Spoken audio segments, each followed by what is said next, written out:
Tonight on Newswatch, former Prince Andrew is released from custody after being arrested today. Plus, Mark Zuckerberg has taken the stand to testify in a landmark tech lawsuit that could affect hundreds of families. And with college acceptance letters on the way, what you need to know to maximize financial aid options.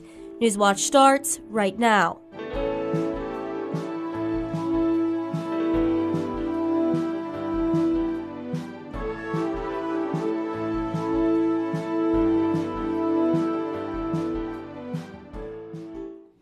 Good evening, I'm Parker Davis. Welcome to Newswatch.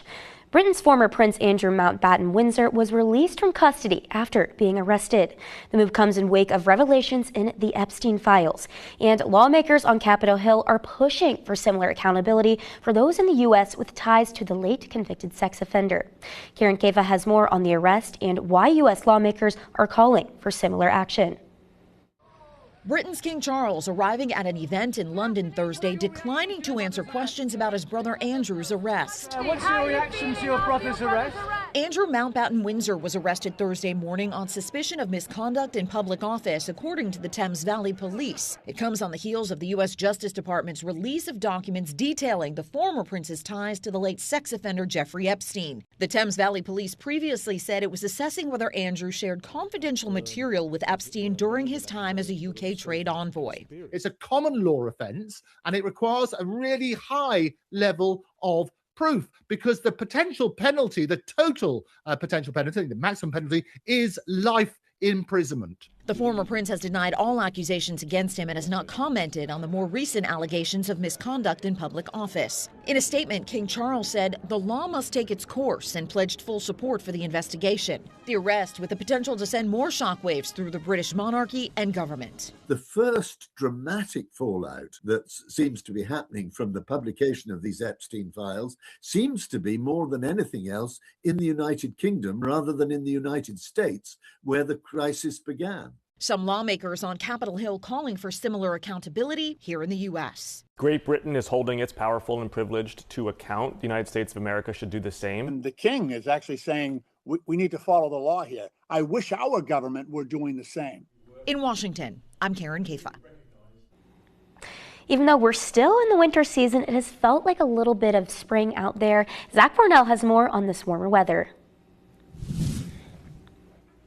Yeah, thanks. It's felt like a really warm one out there across much of southeast Ohio and really the Midwest as a whole. Today, we got up to those maybe even some upper 60s across much of the Ohio River Valley. You're seeing them still spreading across much of Ohio right now. So it's continuing to fuel what has been a bit of an active day in the severe weather department here in Athens and much of southeast Ohio.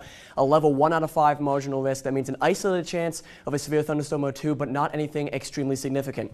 You should still be remaining weather aware here, however, because we are still seeing some of these showers pushing up from Kentucky closer to our area. We're seeing them generally push off to the east now, and a second round will be coming around later tonight. When that second round comes around, well, here's one model's look at it. You're seeing some of these showers, again, hopefully clearing out by about 5 a.m., but here they come overnight. 9, 10, 11, and midnight are really when we're going to be seeing those really rainy conditions. A rumble of thunder not out of the question here tonight with those temperatures up around 50 degrees and some 90% chance of showers as we get towards tomorrow.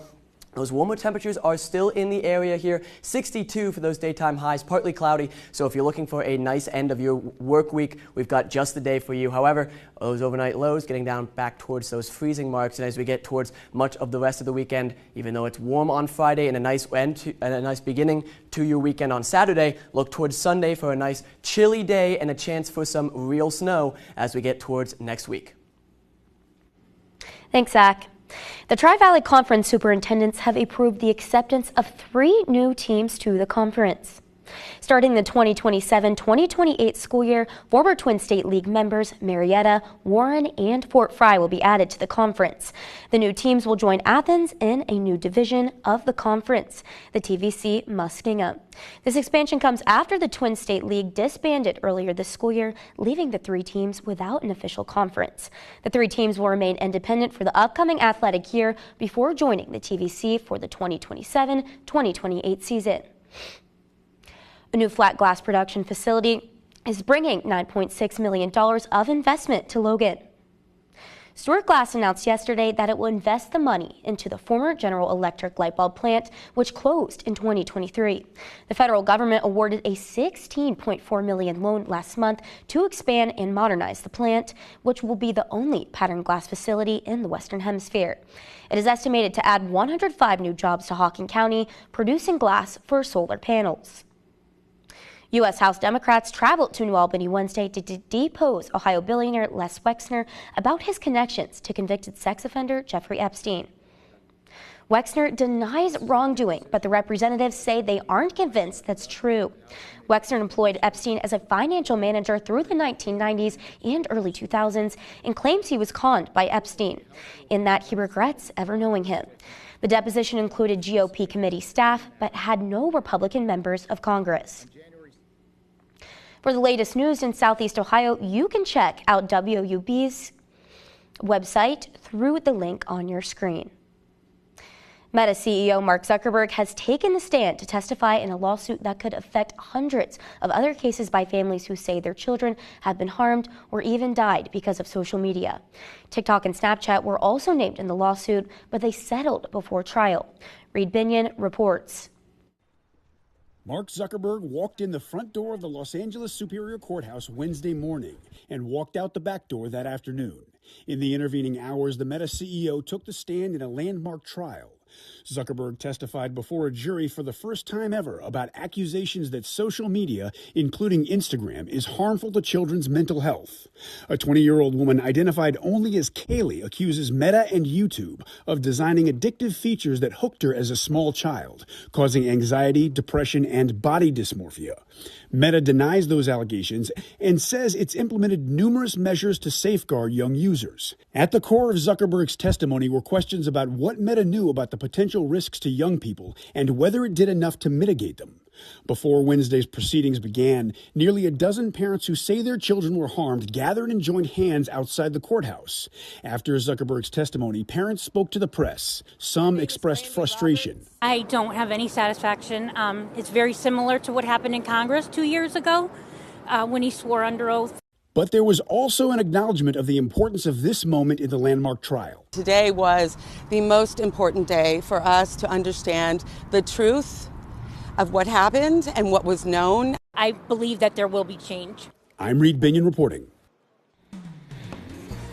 Coming up, a commission approves plans for the renovation of the East Wing of the White House. And with college acceptance letters beginning to arrive for prospective students, it's important to maximize the available financial aid options. And it's been a stormy one here in Southeast Ohio. Stick around after the break to see how it could play out later tonight. On Masterpiece. What's all this? It's for the Derby Nativity play. Right. There's still a bit of work to do. The show must go on. Hilda! This is for your own good! This is our first Christmas back together in a long while. The prize is a turkey. All Creatures Great and Small, the season finale on Masterpiece. Sunday at 9 on WOUB. There's much about me that you don't know. It's quite the adventure. Shall we?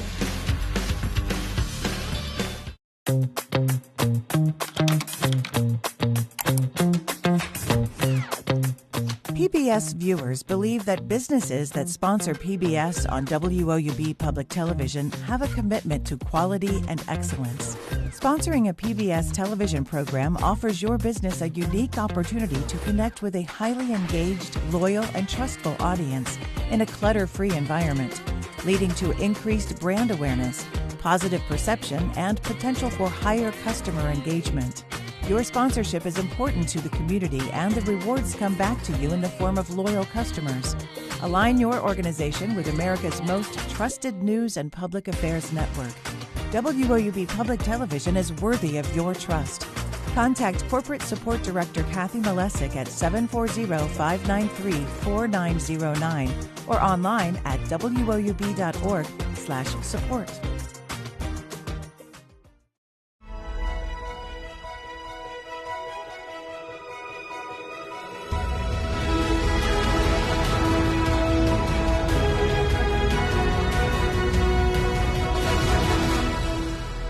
Tonight at 9 on WOUB.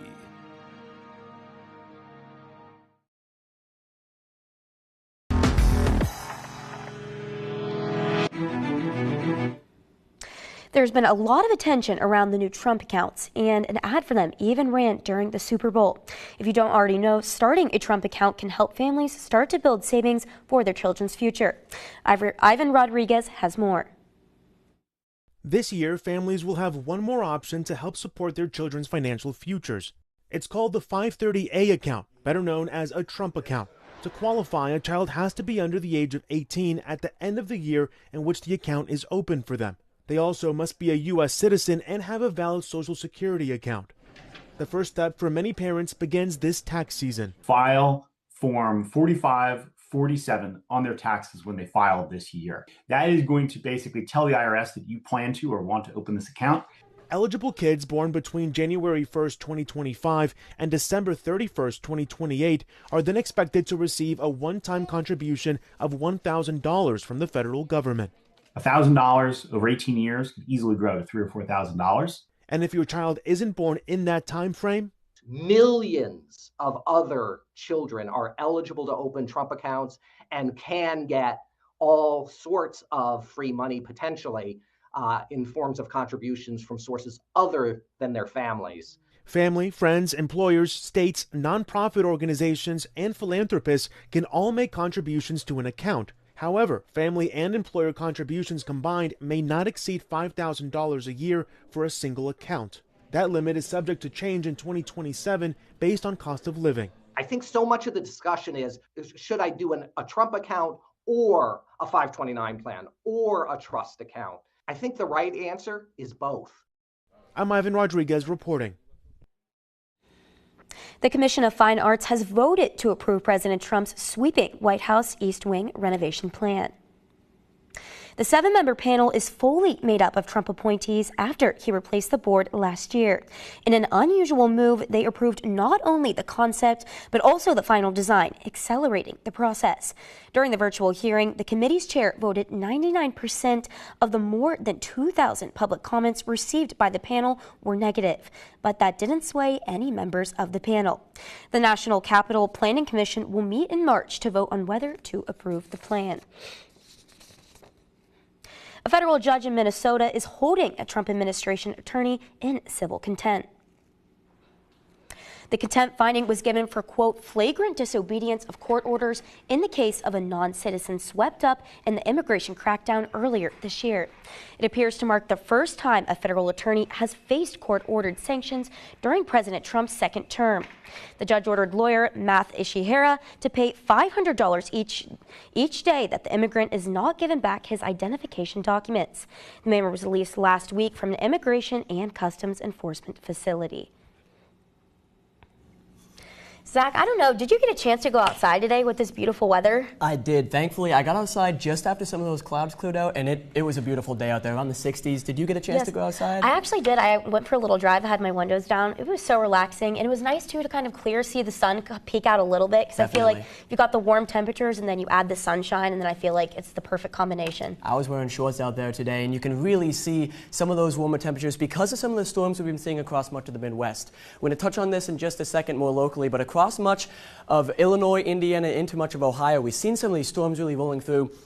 You can see a lot of them popping across this area, across sort of areas a little bit further to our west and to our south. We are seeing right now one severe thunderstorm in our area, but again, it's pretty isolated just because we are in a level 1 out of 5 risk. That's a marginal risk. That just means a scattered chance of a severe thunderstorm or 2 is possible as we head throughout much of the day, but not expecting a lot out of this. Right now, I mentioned that one severe thunderstorm we do have. It is in West Virginia right now, Jackson County, West Virginia. This is for quarter-sized hail. That's 1-inch size hail and winds up to 60 miles an hour. That's going to continue to progress a little bit further towards the north and the east. As that continues to move on, we should see it slowly weaken throughout much of the rest of the day. Again, You can see that severe thunderstorm warning down here amidst the flood warning. As these storms continue to roll throughout much of the night into even some early hours tomorrow, we are seeing a risk of flooding as the nighttime hours go on. That's just because it's been so rainy here for the last 24 hours. It's just going to continue to be rainier and rainier. Thankfully, that should be just about the worst of the conditions we get here. Some rumbles of thunder moving throughout much of the day.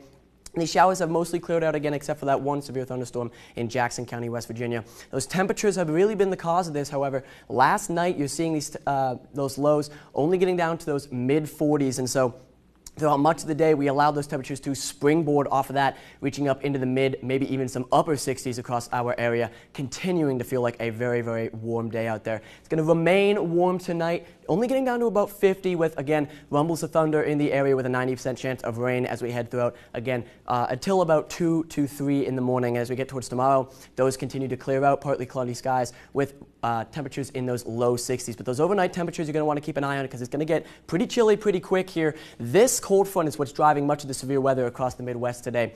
It's going to be out of our area and slowly begin the cooling process by the time we get towards this time tomorrow. As we head towards tomorrow night, pushes even further east here. The big thing to notice is this low pressure system. Remember, low pressure systems spin this way, so you're seeing the winds backing all the way from the north coming in towards our area. That's going to allow some cool air to spill in towards our neck of the woods as we get towards Saturday. Continuing to linger up there, pouring some of these cold temperatures in, and you're seeing up on Lake Erie a chance of some snow showers. We're not expecting that on Saturday, but as we head towards Sunday, there is a chance that we may see some snow showers. So let's play this out minute by minute, day by day here. Tomorrow, the wrap-up of the work week, you're going to see a very nice day as those rainy conditions, clear out.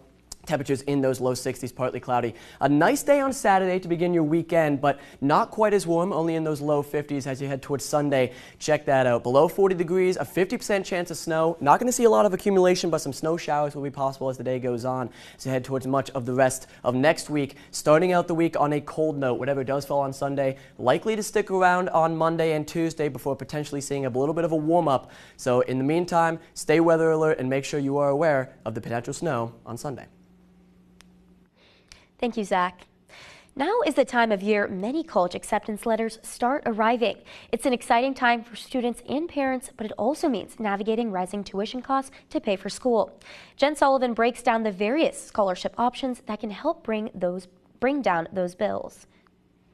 The cost to attend a four-year college continues to rise. The sticker price on college costs is certainly shocking. Dr. Sean Patel is the founder and CEO of Prep Expert, a college admissions and task preparation firm. More and more people are questioning it because the cost of college is so high. In the last 10 years, tuition and fees have risen 32%, even when you factor in inflation, according to U.S. News and World Report. For this academic school year, average tuition and fees for private colleges are more than $44,000.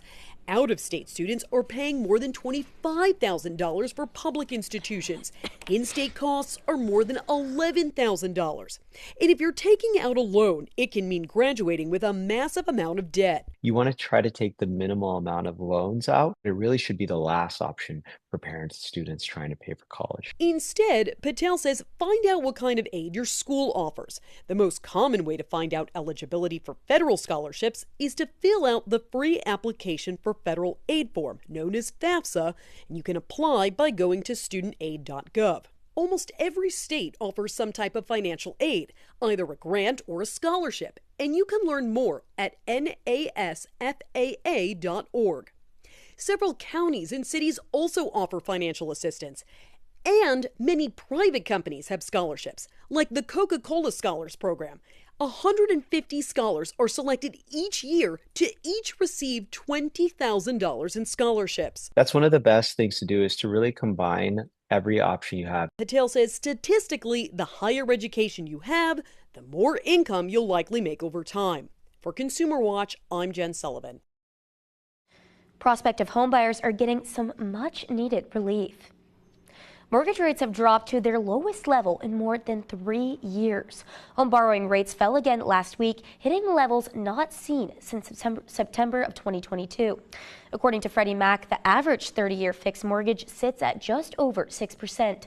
Experts say dipping below that 6% mark is a key psychological threshold for the housing market. They believe crossing that line could unleash pent-up buyer demand and boost supply. Next, measles outbreaks are on the rise. Medical professionals say vaccination is the best protection. But can you still get infected by the measles virus even if you've gotten both doses? Newswatch will be back after the break, but until then, be sure to follow us on YouTube, Instagram, and X to stay up to date on all the news in Southeast Ohio.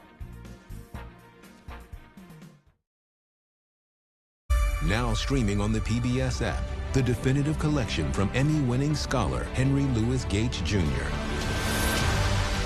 From full seasons of Finding Your Roots. These are your immigrant ancestors. Oh my goodness. To acclaimed documentaries. Black Americans created a world behind the veil. Discover the incredible history that connects us all. Stream the Henry Louis Gates Jr. collection now with Passport on the PBS app. In this episode, Broadway star Kristen Chenoweth and filmmaker Spike Lee uncover their roots. What will I find out today? What's coming out the box? Turn the page. Are you kidding me? I'm so happy right now, you don't even know. This is our ancestors. It's empowering. My family, my heritage. This is one of the greatest days of my life. Tuesday at 8 on WOUB. Barbara Jordan. Growing up in Texas, I've always known the name. The first black woman elected to Congress from the South. Her speeches are kind of like hearing the voice of God. My faith is total, and I am not going to be a spectator to the destruction of the Constitution. A lot of men had reservations. Could Barbara fit in? She was able to reach out to people on all sides and pull them together. Monday at 10 on WOUB. Lights, camera, action. It's the annual Movies for Grown-Ups Awards with AARP. Join host Alan Cumming. I wasn't fishing, but I totally was. And Career Achievement honoree Adam Sandler. We did this together. As we celebrate the best in TV and film. You inspire all of us and make it possible for grown-up storytelling to exist. On great performances. Sunday at 7 on WOUB.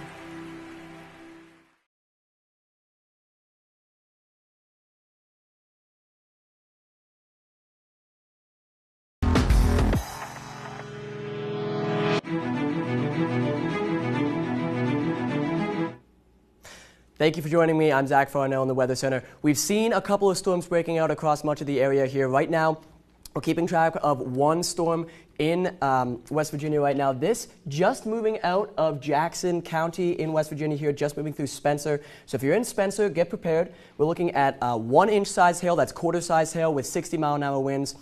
Just had to check exactly the situation here. It's going to continue to move northeast. That just means you want to stay off the roads if you can. Try and stay away from any windows and doors, exterior walls, and be prepared just in case this does ramp up just a little bit. For now, stay safe and heed the weather. 2 doses of the vaccine that protects against measles are about 97% effective at preventing infection from the virus. But what about that other 3%? Nothing is 100% effective. They don't make you, immortal. Dr. Sarah Nozel with the American Academy of Family Physicians says it's rare, but about 3 in every 100 people exposed to measles can still catch the virus even if they're fully vaccinated against the disease. However, she says getting both doses of the vaccine significantly lowers risk of being infected. And if you do get sick, she says the illness isn't likely to be as severe as it could be in an unvaccinated person. Sick, at first it can look like a cold. You can get a fever and a cough, red eyes, runny nose. But as you get more sick, 1 in 4 individuals, children who get measles, will end up hospitalized. Less than 3 months into 2026, there have been 910 confirmed measles cases reported to the CDC. Of those, 94% were in people who were either unvaccinated or their vaccination status was unknown. 30 of those patients were hospitalized, most of them under age 5. Doctors are afraid of measles. Measles is incredibly scary in the sense that it is so contagious. So if you haven't been protected with a vaccine, you are very likely to get infected if anyone around you has the measles. For Health Minute, I'm Mandy Gaither. still ahead, a new kind of competitor found his way into an Olympic event yesterday. We'll be right back after the break, but for now, here's a look at what's coming up on WOUB.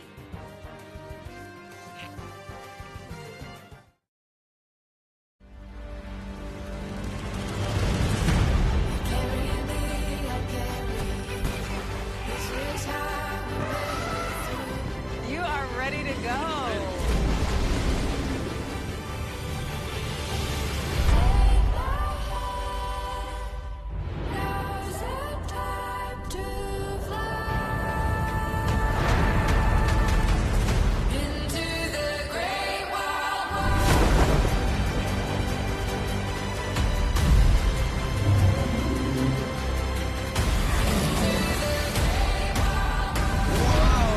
Did you get that? That is incredible. We are a part of a revolution. That, for me, is so exciting.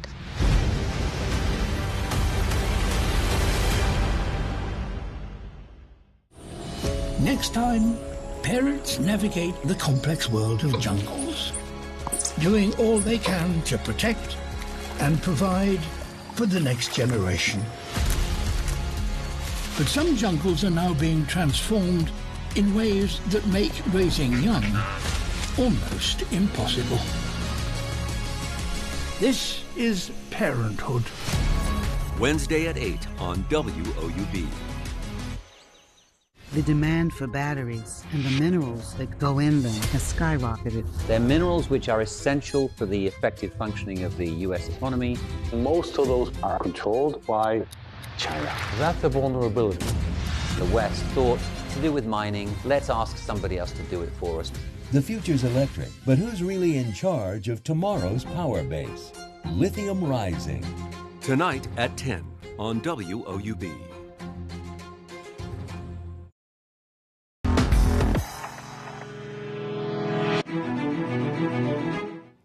During a women's cross-country skiing qualifying event yesterday, a dog came out of nowhere and joined the competitors as they crossed the finish line. According to NPR, the pup is a Czechoslovakian wolf dog named Nazgul. He belongs to one of the event officials and is well known in the area. Nazgul got out of the house on race day and decided to join his owner. His appearance delighted many fans, and the racers say they weren't bothered one bit.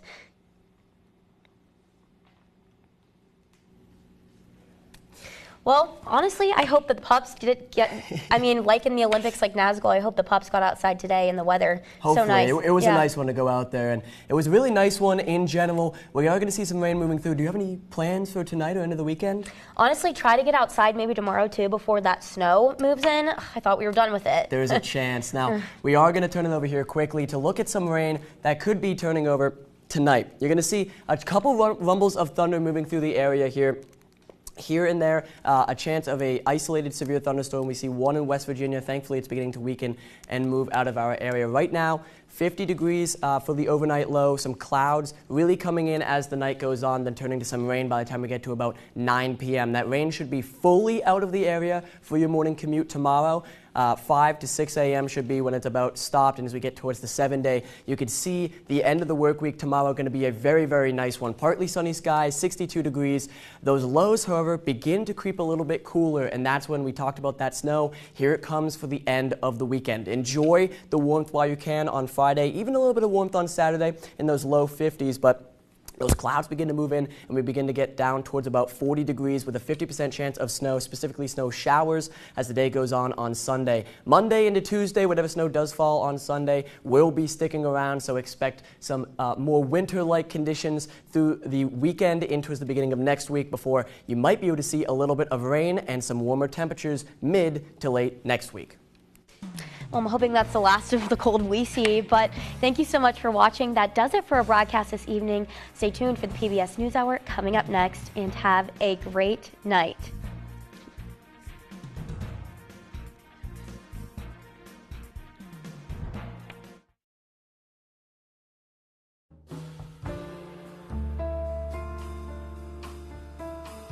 Hi, I'm Paula Kerger, President and CEO of PBS.